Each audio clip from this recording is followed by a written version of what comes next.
सभी फोकस किन स्टॉक्स पे करेंगे? अरे सब पे करना पड़ेगा जो जो आज एक्शन में है। देखो पहला तो है वारी एनर्जी। जी। तो खराब नतीजे के बाद स्टॉक में कमजोरी हुई है। ऑपरेशनल परफॉर्मेंस जो ढीली रही थी।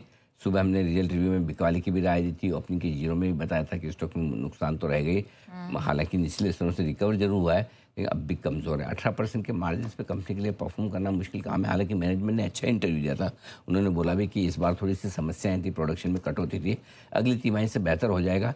बट मेरे को लगता है कि मार्केट शायद थोड़ा सा इंतजार करना चाहता है, अगली तिमाही देखना चाहता है कैसी होगी, क्योंकि स्टॉक में प्रेशर थोड़ा ऊपर के लेवल से लगातार रहा है। 3500-3600 पर ट्रेड करने वाला स्टॉक 2500-2600 पर आ चुका है। प्रेस्टीज स्टेट्स खराब नतीजे के बाद शेयर में गिरावट है। रिजल्ट रिव्यू में बिकवाली की राय दी थी, ओपनिंग के जीरो में बताया था। सिंपल सा लॉजिक था नेहा जी, जहाँ अगर आप ओबेरॉय और लोढ़ा जी के नंबर देखो, ओबेरॉय साहब और लोढ़ा जी दोनों ने जो नंबर दिए हैं उसके सामने प्रेस्टीज किया है, कुछ नहीं, कचरा नंबर उसके सामने, और इसलिए घटा भी। हालांकि कोशिश कर रहा है बार बार ऊपर आने की, लेकिन है तो दवा हुई। डाबर सब कुछ ठीक था एक्सेप्ट वॉल्यूम ग्रोथ। 8% की वॉल्यूम ग्रोथ के मुकाबले में अगर वॉल्यूम ग्रोथ 5% की है तो फिर शेयर कैसे चल सकता है। हालांकि लोअर लेवल से रिकवरी अच्छी आई, वो अच्छी बात है। केपीआईटी टेक, ये स्टॉक तो आज गजबी लोगों को बेवकूफ़ बना गया। कल 10% ऊपर और आज 10% नीचे जैसा मामला हो गया, और हमें इसका पूरा भरोसा था। और सबसे बढ़िया बात है, आपने किसी भी लेवल पर बेचा है तब भी ये नीचे ही है, क्योंकि कल बड़े इन्वेस्टर्स की तरफ से बिकवाली की जो आई खबरें मजबूत बाजार में, ये बाजार को पसंद नहीं, समझ में नहीं, और इसीलिए ओपनिंग के जीरो में हमने दिया भी था।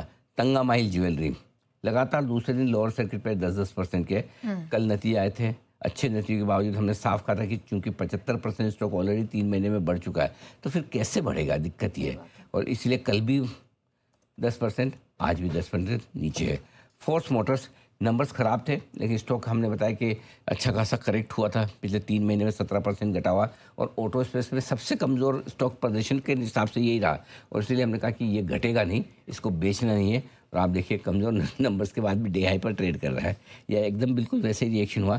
ऑटो स्पेस का स्टॉक बालकृष्ण इंडस्ट्रीज, ये तो हमारे पूरे पैनल को आज भर भर के पसंद आया और सबके उसके लिए बधाई। तो स्टॉक में 8% की बड़ी तेज़ी बनी है। धन्यवाद। रेडिंगटन अच्छे नंबर्स कहने के लिए मार्जिन 1.5 से 2% हुए इसके। अब आप सोचते हैं 1.5 से 2% margin, it's not worth discussing even. लेकिन ऐसा नहीं है, अगर वैसे देखें तो आपने 33% मार्जिन इंप्रूव किए। अगर 1.5% पे आधा % आप मार्जिन बढ़ाते हैं, अरे भाई धंधा ही 1.5% 2% के, आधा % मार्जिन इसके लिए बहुत होते हैं। आधा % बढ़ते हैं इसके इतने सारे पैसे ऐसे इतने आते हैं, वैसा वाला हाल है। तो इसलिए रेडिंगटन में बढ़िया तेजी बनी है। हालांकि थोड़ी प्रॉफिट बुकिंग ऊपरी लेवल से आई है। और आखिर में व्हाट अ ग्रेट रिलीफ, एमटार सही समय पे, मतलब है ना, इसके नंबर्स आए।